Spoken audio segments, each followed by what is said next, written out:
चुनाव में शिलान्यास का खुला पोल, 29 साल बाद भी जनता वंचित। त्रिवेणीगंज सुपौल। त्रिवेणीगंज की जनता अब खुलकर सवाल उठा रही है कि क्या शिलान्यास सिर्फ चुनावी हथकंडा बनकर रह गया है या हजारों एकड़ में आलू की खेती करने वाला यह क्षेत्र आज भी कोल्ड स्टोर से वंचित है, जबकि इसका शिलान्यास 5 जून 1997 को बड़े ही मंच पर और वादे के साथ किया गया था। 29 साल बीत जाने के बाद भी जमीन पर कुछ नहीं, सिर्फ एक शिलापट और अधूरी उम्मीद बची है।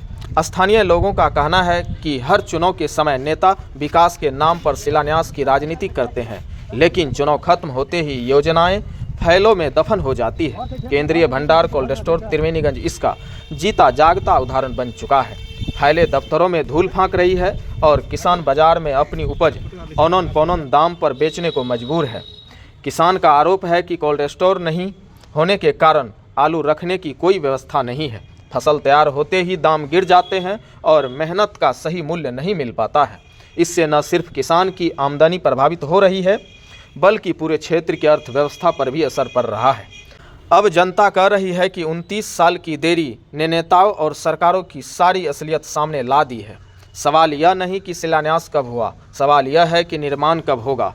क्या यह योजना सिर्फ वोट बटोरने का जरिया थी या सच में किसानों के हित के लिए बनाई गई थी? त्रिवेणीगंज की जनता अब स्पष्ट शब्दों में मांग कर रही है कि फाइलों से योजना को बाहर निकाला जाए और कोल्ड स्टोर का तत्काल निर्माण शुरू हो। जिम्मेदार विभाग और अधिकारियों की जवाबदेही तय हो।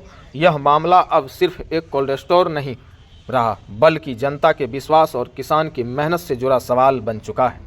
अब देखना यह है कि नेता और सरकार इस सच्चाई को कब तक नज़रअंदाज करते रहेंगे या फिर जनता की आवाज़ सुनकर ठोस कदम उठाएंगे। आप देख रहे थे पीके न्यूज़ नंबर 1 गौतम के साथ। जय हिंद।